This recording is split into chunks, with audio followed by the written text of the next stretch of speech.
दिल्ली में नेशनल अपनी पार्टी ने आज एक सभा का आयोजन केंद्रीय कार्यालय सोनिया बिहार में किया, जिसमें राष्ट्रीय अध्यक्ष भगत सिंह बिष्ट ने लोगों के बीच में अपने विचार रखे।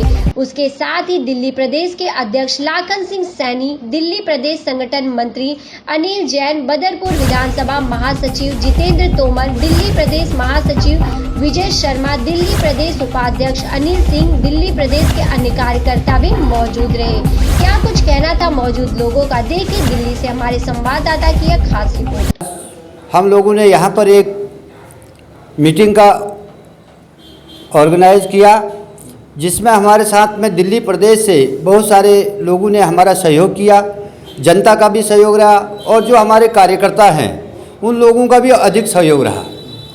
जिसमें हम लोगों का सबसे बड़ा मुद्दा था कि हम लोग आने वाले दिल्ली के अंदर नगर निगम के जो चुनाव आएंगे उनमें हम लोगों की पार्टी का किस प्रकार से उसका व्यवस्था रहेगी, किस प्रकार से हमारी पार्टी कार्य करेगी।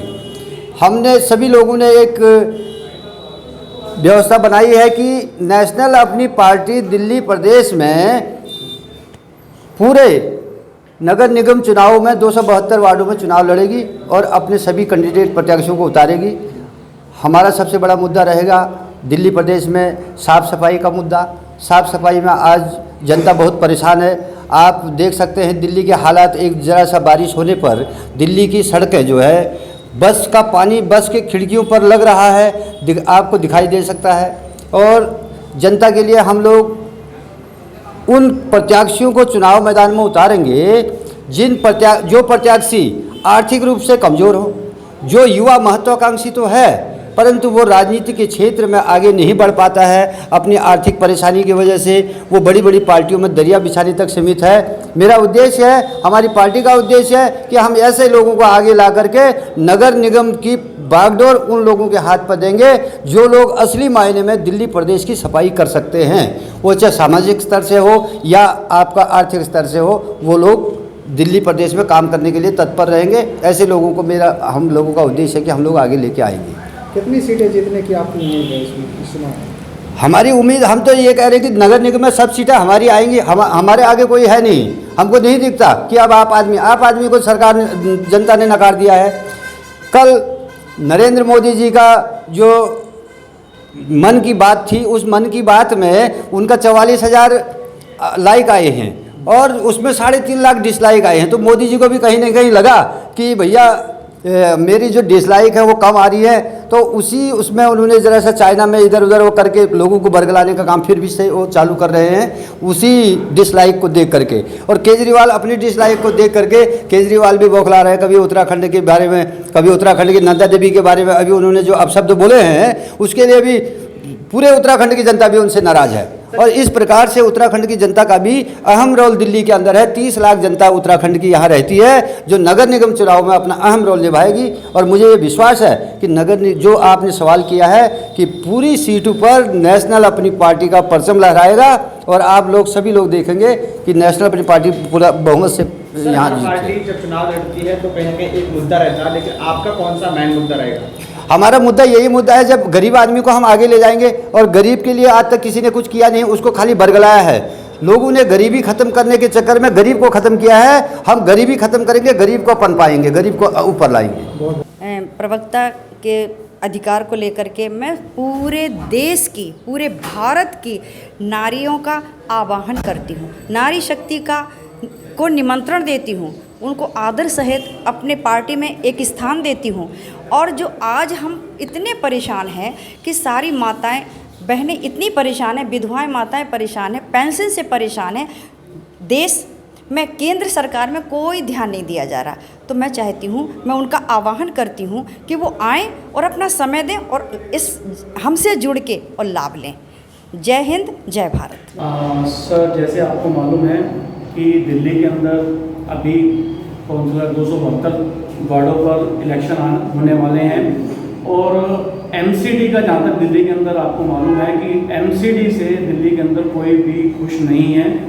उसका कारण है कि पिछले कुछ सालों से हम लगातार देखते आ रहे हैं कि जितने भी हमारे दिल्ली के अंदर काम करने वाले आदमी हैं, चाहे वो साफ़ सफाई करने वाले हों, चाहे वो डॉक्टर हों, चाहे वो टीचर हों, चाहे वो गेस्ट टीचर हों, सब लोग बहुत परेशान हैं। अब उन्हीं मुद्दों को हम ध्यान में रखते हुए नेशनल अपनी पार्टी ने सोचा है और एक ठाना है कि आने वाले समय में हम दिल्ली के 272 वार्ड हैं, उन पे हम पूरी तरह से इलेक्शन लड़ेंगे। आपके मुद्दे क्या क्या रहने वाले हैं? हमारे मुद्दे, मेन जो मुद्दे हैं वो मुद्दे हमारे हैं कि जैसे दिल्ली एमसीडी के अंदर जो काम नहीं हो रहा, उसके अंदर भ्रष्टाचार बिल्कुल चरम पे है, हम उसको ख़त्म करना चाहते हैं।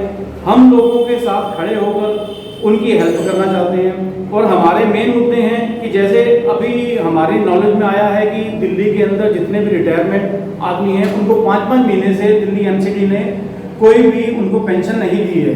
और एक मुद्दा हमारा ये भी है कि जितने भी हमारे सफाई कर्मचारी हैं वो भी बेचारे जब तक हड़ताल नहीं करते, स्ट्राइक नहीं करते, तब तक उनको सैलरी नहीं दी जाती, उनको कोई फैसिलिटी नहीं दी जाती। हम चाहते हैं जितना भी गरीब तबका हमारे साथ दिल्ली के अंदर है उनको उनकी फैसिलिटी मिले, उनको उनके हक मिले।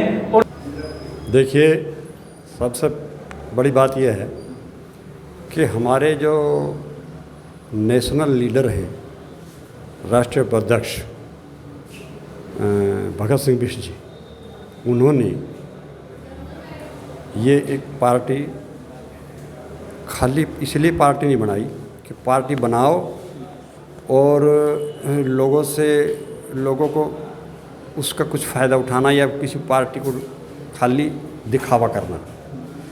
हमारा काम है आम पब्लिक की जो समस्या है उसको लोगों के सामने लाना, सरकार के सामने लाना। हमारा मुद्दा जो राजनीति करना नहीं है, हमारा मुद्दा है कि जो समस्या से लोग जूझ रहे हैं, समस्या कौन सी हैं, अब ये मैं आपको बता रहा हूँ। देखिए, सबसे पहले कोरोना काल का एक मसला ले लीजिए, लेकिन उससे पीछे भी और पहले भी बाद में आऊँगा। इसमें मज़दूरों के साथ ख़ास तौर से बहुत बड़ी ज़्यादती हुई है। क्या ज़्यादती हुई है? लॉकडाउन करने के बाद उनका कोई भी खबर लेने वाला दिल्ली में नहीं था और इतने लोग बेरोज़गार हुए कि घर की समस्या उनको बहुत पीड़ादायक उनकी समस्या उनके सामने आई। और तो और वो लोग जो है, इनकी दोनों पार्टियों की साजिश से, एक केंद्र सरकार और एक दिल्ली सरकार, इनकी साजिश से वो ख़ास तौर से दिल्ली के लोग, क्या पूरी इंडिया के लोग अस्त व्यस्त इसलिए हो गए। कोई कहता है आपको छोड़ने जा रहे हैं आपके घर, कोई कहता है आपको इधर जाना है, कोई कहता है आपके लिए रेल आ रही है, कोई कहता है रेल है नहीं। एक ऐसा हादसा हुआ कि ट्रेन आई वहाँ कहाँ के लिए और 80 किलोमीटर आगे पहुँच गई, ट्रेन नहीं मिली, लोग पैदल चल पड़े। हमने बहुत लोगों से पूछा भाई क्यों जा रहे हो, आपको क्या दिक्कत है? आप यहाँ सब कुछ गवर्नमेंट जो है ना आपके लिए व्यवस्था कर रही है, फिर क्यों आप? उन्होंने ये बोला कि कोई व्यवस्था नहीं कर रहे हैं, कोई हमें खाना नहीं दे रहा है, कोई हमें रोज़गार की मतलब कोई बात नहीं कर रहा है, और हमें जो है ना हम कैसे रहें यहाँ, हम यहाँ आत्महत्या के सिवाय हमारा कोई मतलब बचता नहीं है। इसलिए हमने सोचा कि हम पैदल चलेंगे। सर दूसरा ये जो सुनो, अब पैदल चलेंगे, पैदल तो चल तो दिए, पैदल तो चलते तो दिए, लेकिन पैदल जाने में कई हज़ार लोग उसमें मारे गए हैं। ये एक बहुत बड़ा, ये मुझे तो एक साजिश लग रही है, एक गरीबों के साथ, ये जनता के साथ एक तरह का छलावा है। हम इसका विरोध करने के लिए और लोगों को सरकार के संज्ञान में लाने के लिए, हम आम आदमी को जगाने के लिए। क्या ये कोरोना को छलावा कह रहे हैं या सरकार को छलावा कह रहे हैं? कोरोना छलावा खैर हम नहीं कह सकते, लेकिन सरकार ने जो छलावा किया है ना वो बड़ा गंभीर छलावा है। आज भी क्या है, अपनी पार्टी के आप किस पद पर हैं और क्या कहना चाहेंगे पार्टी के बारे में और इसके तक? मेरा नाम विजय देवी पूजक है। मैं नेशनल अपनी पार्टी के राष्ट्रीय प्रचार मंत्री के पद पर हूँ। आज जो आपकी कॉन्फ्रेंस हुई है, मीटिंग हुई है सोनिया बिहार से और जगह जगह से, यहाँ पर बहुत सारे लोग आए हैं, तो आपकी क्या जिम्मेदारी, आप किस तरह से उनके पार्टी को आगे लेने का काम करेंगे? आज की जो मीटिंग थी वो कार्यकर्ताओं को एक मार्गदर्शन देने के उपलक्ष्य में मीटिंग थी और आने वाले चुनाव को देखते हुए कार्यकर्ताओं को मोटिवेशन करने के लिए मीटिंग रखी गई थी। और आज की मीटिंग को देखते हुए मुझे लग रहा है कि काफ़ी प्रतिभाव मिला है और लोग काफ़ी उत्साहित है नेशनल अपनी पार्टी को लेकर। आप देख रहे हैं सक्षम न्यूज इंडिया, सबसे पहले सबसे तेज।